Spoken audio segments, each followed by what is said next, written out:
Ayan, paglabas namin ng Santo Tomas sa may Padre Pio Shrine, hindi na kami nakabalik sa namin dinaanan sa Pakanal. Kaliwa na to, going to Lipa na ito.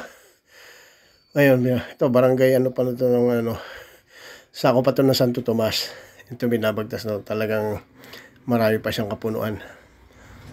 Talagang malamig ang panahon dito. Kita mo naman, dami mga puno at kumbaga malakas ang hangin. At hindi ka tulad sa Maynila. Ayan, fresh na fresh pa yung hangin dito. Habang inabagtas namin itong palabas kami nito ng Santo Tomas, going to to Lipa. Layo ng inikot namin nito, bali kumbaga 2 bayan bago kami nakapunta ng Tanawan. From Lipa, palabas namin Lipa, Malbar, tapos bago yung Tanawan. Yan, may nadaan pa kaming subdivision. Ayan, para nasa gitna ng kabugumatan yung isang magandang subdivision. Talaga naman. Ayan, haba ng binakbay namin dito. Kumbaga, imbis na doon kami sa kabila, sa Santo Tomas, babalik kami sa Santo Tomas Paper, tapos kakanan bago papuntang Tanawan. Nag one way doon kasi nga marami na ring parating na tao. Kaya dito kami na tuloy na papuntang Lipa.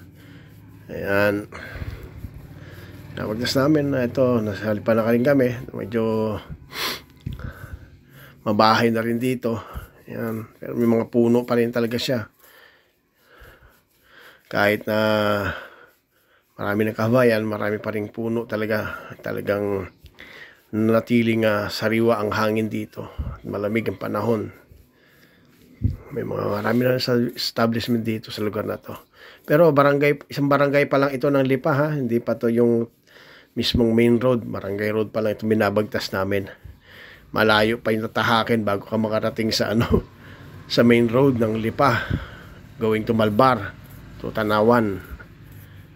Ayan, puro puno pa rin siya. Nadaanan natin. May mga kabahayan, may mga puno. Ayan, punong kahoy, mga halaman. Habang bumiyabiyahe, talagang hindi ka maiinip dahil puro green ang makikita mo. Kung bubuksan mo yung bintana ng sasakyan nyo, talagang yung fresh na hangin sa mukha mo. Nadampyo sa mukha mo na hangin, sariwan-sariwa at malamig na simoy ng hangin. Ayan, marami na rin mga establishment talaga rito. Ayan. Pero marami pa rin talaga siyang puno. Mahaba-haba itong lalakbay na to, itong barangay road na to.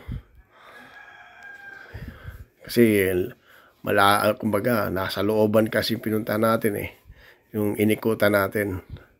Ilang barangay ang dinaanan na yan bago tayo makalabas ng main road.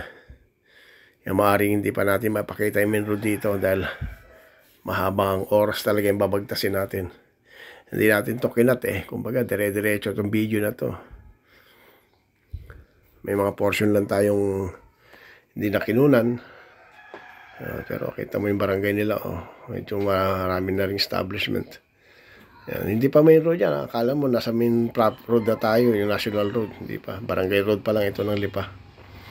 Malayo pa yung ating bubunuin na paglalakbay bago tayo makakanan papunta ng Malbar, Batangas. Pabalik tayo, nangyari pabalik Yan, hindi ka naman maiinip habang bumibiyahe dahil marami ka nang makikitang tanawin. Lalo na yung mga kapunuan, green na green talaga. Ito na naman, kita nyo, halaman, yan. Naghalo yung halaman, tapos kabahayan, tapos halaman, tapos kabahayan. Yan, ganyan-ganda nga Talagang, yung mata mo makikita halos puro green. Talagang, natili ang hindi pa masyadong, kumbaga, hindi pa na sasakop ng mga subdivision. Meron man pangilan-ngilan lang, pero mas marami pa rin yung may-ari ng mga lupa nito, malaking may-ari ng lupa. Tamo naman yan, yan. Halos yung mga puno, mga halaman, kadami ng Wala ka pa sa main road yan, national road. Minabagtas mo palang barangay road na, pero naganda, sementado, espaltado, yan. Talaga hindi ka maiinip sa biyahe na yung paglalakbay ng ating road trip. Yan, talagang napaka-fresh, napakaganda, mga tanawin. Yan. Kabundo, hindi na, wala mang bundok puro halamanan to patag to kapatagan yan, pero kapatagan puro halaman, puro naman, puro puno yan, iko naman tayo, kurbada naman uli, kadaming kurbada ating dinadaanan, ating binabagtas sa mga sandaling ito. Ayan. Makikita nyo, malilibang kayo habang kayo nanonood ng video nito. Huwag nyo kalimutan, supportahan nating YouTube channel. Naway mag-comment kayo at mag-thumbs up na rin. Huwag nyo kalimutan. At hindi pa kayo nakasubscribe sa ating channel, please naman. Para mas marami pa tayong pupuntahan ng mga ganitong lugar. At ingat-ingat din kayo sa inyong mga pupuntahan. Naway gabayan kayo ng pagpalain ng Diyos.